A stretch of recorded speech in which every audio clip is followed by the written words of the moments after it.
एवढ्या रात्रीच्या कुठे गेली होतीस तू? काका ते मी माझ्या फ्रेंडच्या घरी गेले होते.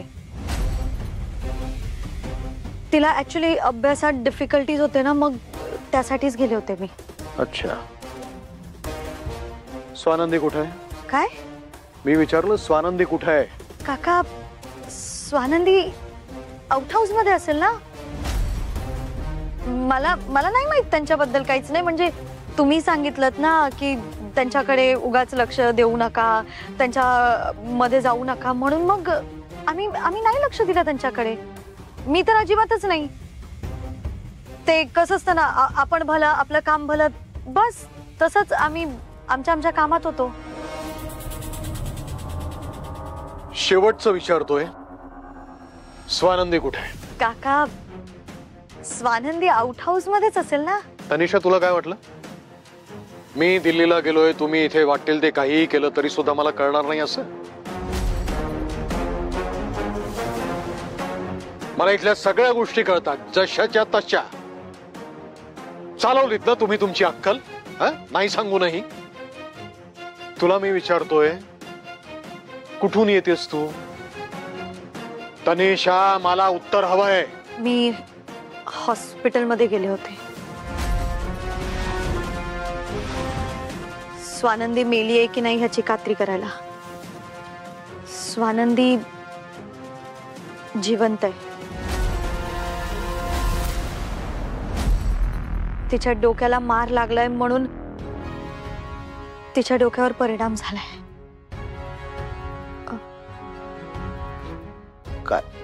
काय काय बोलतेस तू तनिष? अगं तनू, तू मैत्रिणीकडे अभ्यासाला गेलेलीस ना. तुम्हाला हजारदा सांगूनही तुम्ही का करता हे सगळं? का स्वतःची अक्कल वापरता? स्वानंदीवर जीव घेणा आघात झाला हे समजा एखाद्या पत्रकारानं स्टोरी म्हणून छापलं आणि त्यात खासदार सरपोतदारांच्या घरात राहणारी स्वानंदी हे समजा छापून आलं, तर त्यामुळे माझी किती बदनामी होईल याची कल्पना आहे तुम्हाला?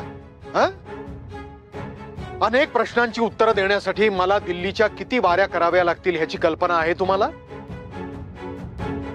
2 पत्रकारांना ह्याचा सुगावा लागला होता, पण माझ्या माणसांना याची कुणकुण लागली आणि त्यांनी त्या दोघांना थांबवलं म्हणून. नाहीतर माझ्या फोटो सकट ही बातमी पहिल्या पानावर छापून आली असती, फक्त तुमच्या या मूर्खपणामुळे. आणि त्यामुळे माझी किती बदनामी झाली असती ह्याची काही कल्पना आहे? सुजित रावांचा त्याच्यामध्ये हात आहे हे चुकूनही समजा कळलं असतं ना, तर संपलंच होतं. बस झाला आता. आणि मला माहिती आहे सुजितराव का करतात ते. तुझी फूस आहे म्हणून. बस उद्याच्या उद्या तुझं सामान बांध आणि या घरातून निघतो. डॅड, केवळ ह्याच कारणास्तव तुला या घरामध्ये ठेवण्याच्या विरोधात होतो मी. पण आता काय नाही, उद्याच्या उद्या सामान बांधायचं आणि निघायचं. पण काका, काय सांगतोय मी? पास झाली तुझी नाटकं आता. जा, सामान बांध.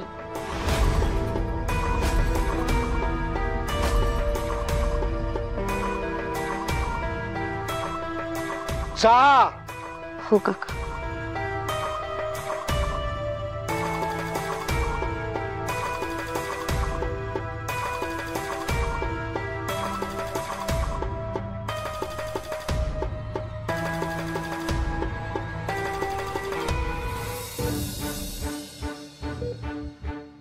डॉक्टरांनी सांगितले आता ऑक्सिजन लेवल स्टेबल आहे, तुम्ही मास्क काढू शकता.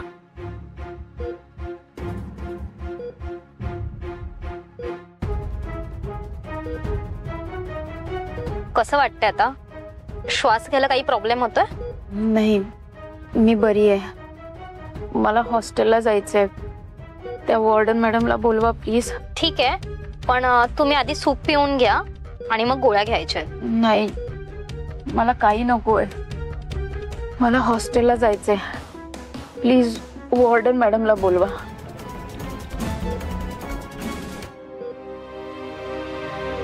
मॅडम,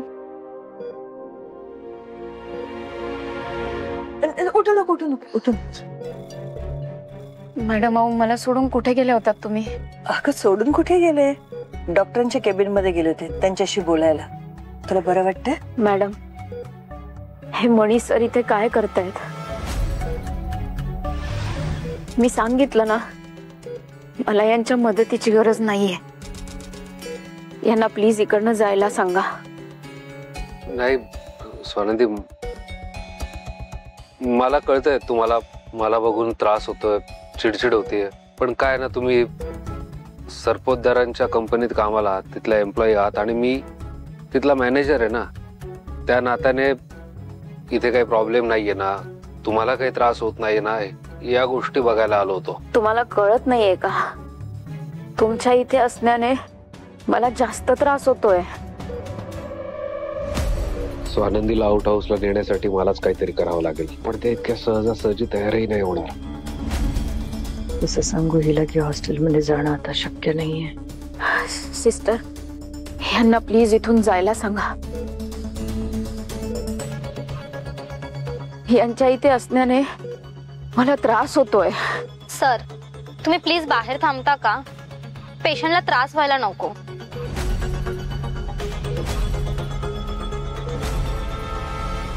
बाहेर थांबतो.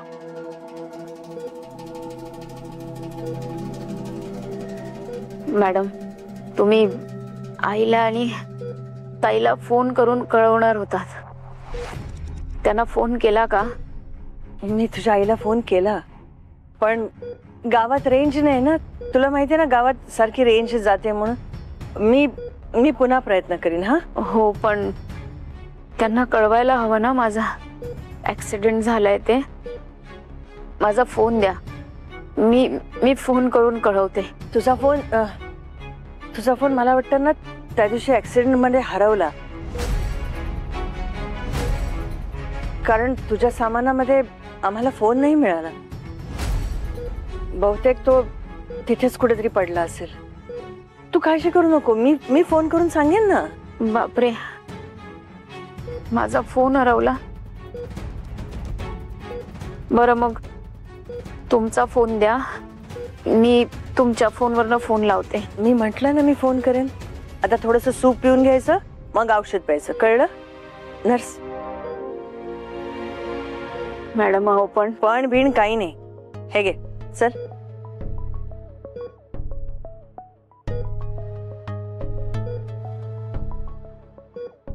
मॅडम, बस झालं. असं कसं बस झालं? तुला इथेच राहायचंय का? बाहेर पडायचं नाहीये? मला बाहेर जायचंय. मग माझं ऐकावं लागणार. घे पटकन, हळू हळू. हा,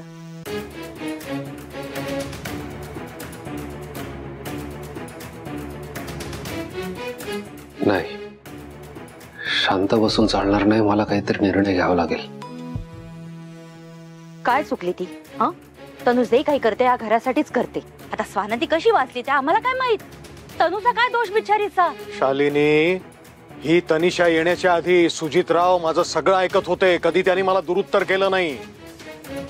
ह्या तनिषाने सुजितरावांना फूस लावली. आता माझं काही ऐकत नाहीयेत.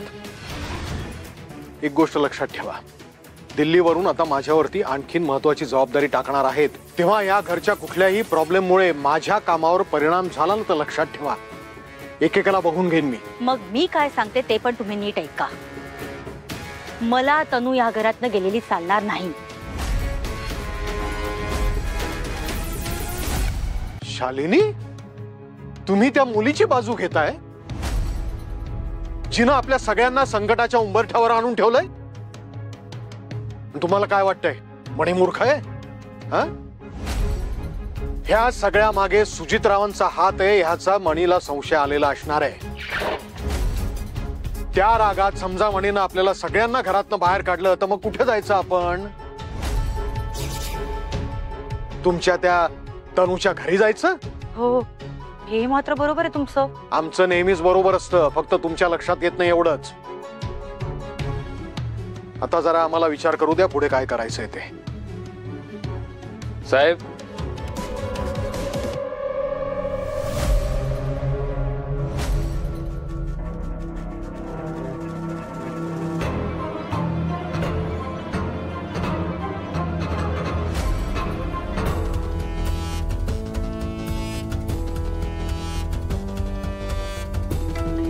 मणी, तू असं अचानक? नाही, तू एवढ्या रात्री इथे आलायस याचाच अर्थ काहीतरी सिरियस आणि अर्जंट असणार आहे. बोल ना, काय मन मोकळेपणानं बोल.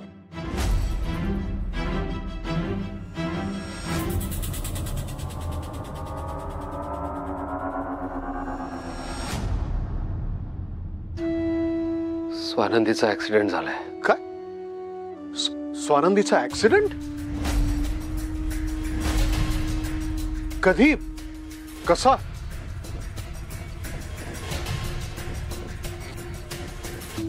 अरे बापरे, ती बरी आहे ना? मॉम काय? हा ठीक आहे, झाला ऍक्सिडेंट. मग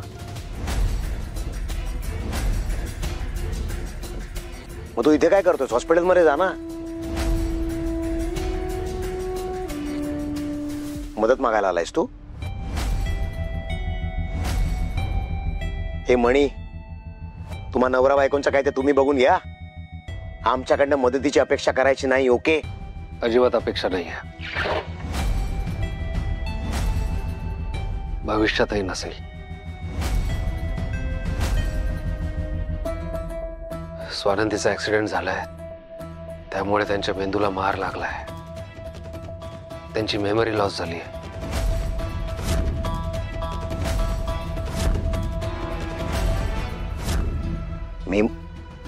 मेमरी लॉस?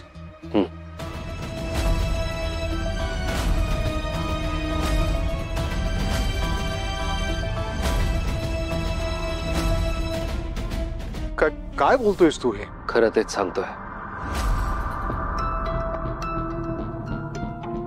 स्वानंदी त्यांच्या गावाहून इथे मुंबईला आल्यात, हॉस्टेलला राहत आहे, इतकंच त्यांना आठवत आहे. त्या पुढचं हे घर, आमचं लग्न, हे काहीही आठवत नाहीये.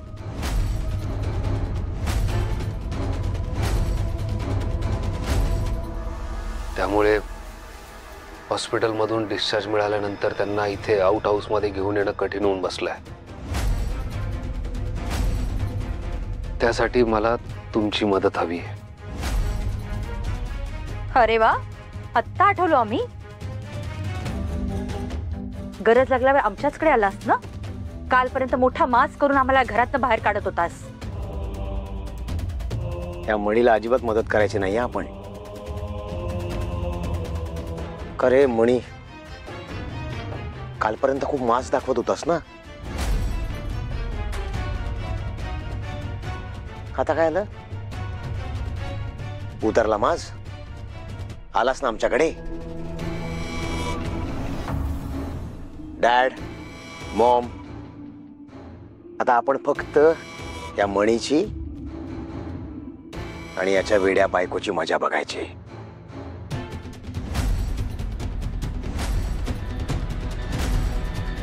आता बरोबर अक्कल येईल याला. ए चल निघ. हसायला काय झालं? स्वानंदी सारखं तुझ्याही डोक्यावर परिणाम झालाय. मला तुझ्यावर हसू आलं सुजित. ए, तुम्हाला या प्रॉपर्टीचं काहीही करायचं असेल ना, तर स्वानंदीची सही लागेल.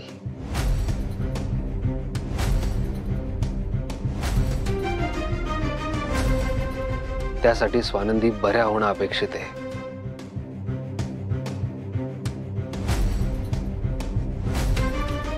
आणि शिवाय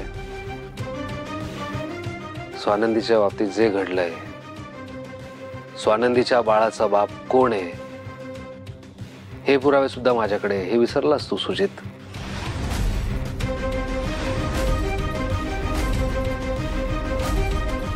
म्हणून हसू आला. स्वानंदीला मी सांगणार आहे की त्यांचा अपघात फॅक्टरीमध्ये असताना झालाय.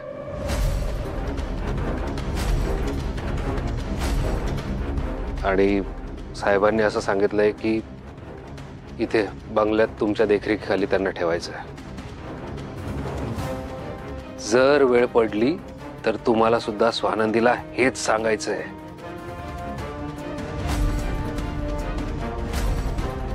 आणि ही मदत नाही, याला डील समजा.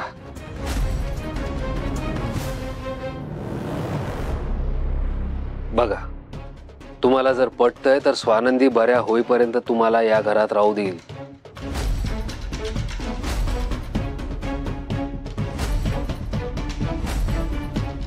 नाहीतर आत्ताच्या आत्ता बोऱ्या बिस्तर गुंडाळा आणि चालतो व्हा.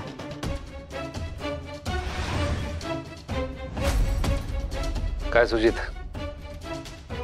डील पक्की?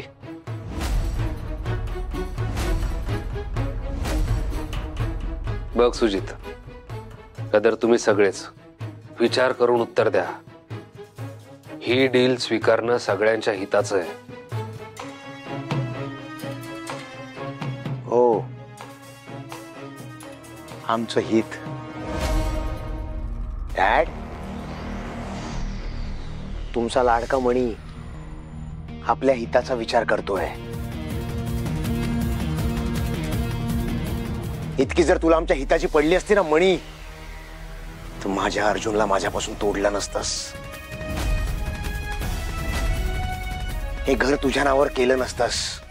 काय नाही केलं रे आम्ही तुझ्यासाठी. या घराचे उपकार आहेत तुझ्यावर, माझ्या डॅडचे उपकार आहेत तुझ्यावर, आणि आज तू काय करतोयस? त्यांनाच घराबाहेर काढतोयस. सुजित, आता हे सगळं बोलायची गरज नाही. हा, काय स्वानंदी तिथे हॉस्पिटलमध्ये, तुमच्या समोर मी डील ठेवलीये, ती स्वीकारा. जर नसेल पटत तर निघा, नाहीतर पोलिसांकडे जाऊन ट्रेसपासिंगचा आरोप करेल तुमच्यावर.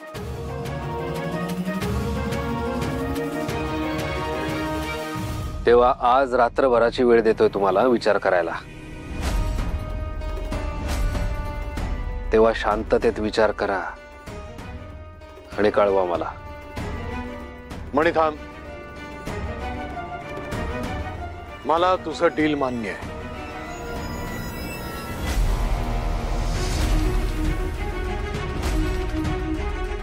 मणी, काही झालं तरी सुद्धा तू माझा मुलगा आहेस आणि स्वानंदी माझी सून आहे, हे मी कधीच विसरू शकत नाही. आणि हे बघ, मी तुला हे मदत करतोय, हे डील मान्य करतोय, ते केवळ माझ्या फायद्यासाठी नाही, तर तू संकटात आहेस आणि तुला मदत करण्याच्या हेतूनच मी ही डील मान्य करतोय. तुला खोटं वाटेल, पण हेच सत्य आहे. अहो, वेळ लागलाय का तुम्हाला? असं का करताय तुम्ही? शालिनी बास. डॅड, काय बोलताय तुम्ही? सुजितराव, मी तुमचं मत विचारलेलं नाहीये. मणी, हे बघ, मला ही डील मान्य आहे. मी तुझ्या बरोबर आहे. तुला जसं हवंय तसंच आपण करूया. आणि आत्ताच्या ह्या घडीला आपल्या सगळ्यांची टॉप प्रायोरिटी काय आहे, तर स्वानंदीची तब्येत.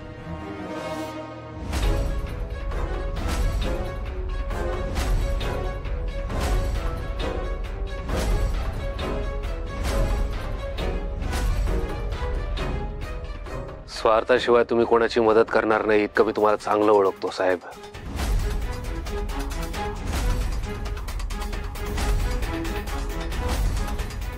आता स्वतःच्या फायद्यासाठी मला, माझ्या कुटुंबाला त्रास देण्याचा प्रयत्न केला ना, तर तुमच्या विरुद्धचे सगळे पुरावे पोलिसात घेऊन जाईल.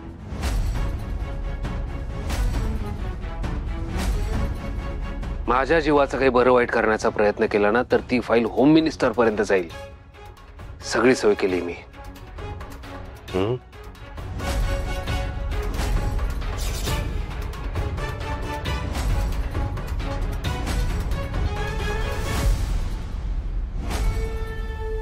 आणि मला माहितीये तू काय करू शकतोस आणि काय नाही ते. पण तू काळजी करू नकोस, मी तुझ्या बरोबर आहे. हा, तू म्हणतोस त्याप्रमाणे मी स्वतः येऊन स्वानंदीला हे पटवून देईन की तिचा ऍक्सिडेंट हा फॅक्टरीत झालेला आहे. मग तर झालं.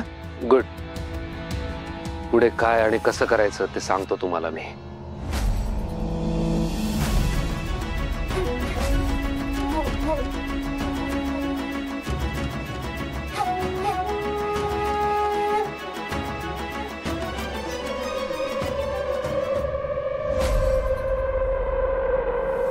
आता झोप हं? मॅडम मी इथे हॉस्पिटलमध्ये आहे. हे जेसी आणि फातिमाला माहिती आहे ना, मग त्या मला भेटायला का नाही आल्या? हा, जेसी आणि फातिमा, खरं सांगू तुला, आम्ही कोणाला कळवलंच नाहीये. जर का तू हॉस्पिटलमध्ये आहे, हॉस्टेलमध्ये कळलं ना तर सगळ्याच मुली धावत येतील ना, आणि इथे एवढ्या लोकांना येणं अलाउड नाहीये. बरोबर बोलताय तुम्ही. हो, पण तुम्ही कार्तिकीला आणि आईला कळवणार होत्या, त्यांना केला का कॉल तुम्ही? स्वानंदी, किती प्रश्न विचारतेस? झोप आता, जरा आराम कर. किती वाजलेत बघ. झोप. औषध द्यायचं बाकी आहे. नाही, नकोय मला औषध. मग काय वेडेपणा आहे? औषध ना घेऊन कसं चालेल? चल घे पटकन. नाही गो. काय झालं स्वानंदी, काय झालं? डोकं दुखतंय खूप. मी म्हंटल ना तुला, तू आराम कर. किती विचार करत बसतेस तू? झोप थोडा वेळ. औषध देते, पाणी. नाही, नको, मला काही नकोय. जोपर्यंत तुम्ही आईला फोन करणार नाही तोपर्यंत मी औषध घेणार नाही.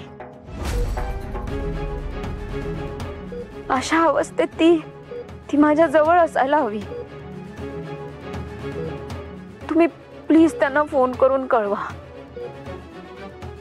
मॅडम, तुम्ही माझ्यापासून काहीतरी लपवत आहे का? माझी आई कुठे आहे? स्वानंदी, अगं तुझी आई. थांबा, मी सांगतो.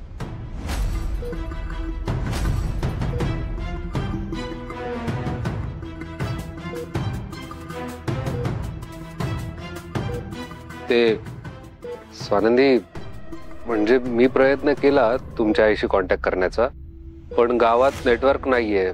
मे बी टॉवरचं काम चालू आहे त्यामुळे फोन लागत नसेल. पण एकदा टॉवरचं काम पूर्ण झालं की मी तुमच्या आईशी कॉन्टॅक्ट करेल आणि त्यांना कळवेल तुमच्या या परिस्थितीबद्दल. त्या येतील तुम्हाला भेटायला. तुम्ही काळजी करू नका. तुम्ही औषधं घ्या ना. आई नाही, वॉर्डन मॅडम, तुम्ही औषधं द्या ना. हा मॅडम, मणी सर इथे सतत का येत आहेत? यांना सांगा मला यांच्या मदतीची गरज नाहीये. प्लीज यांना इथून जायला सांगा, प्लीज. हो, मी आहे, बाहेर आहे.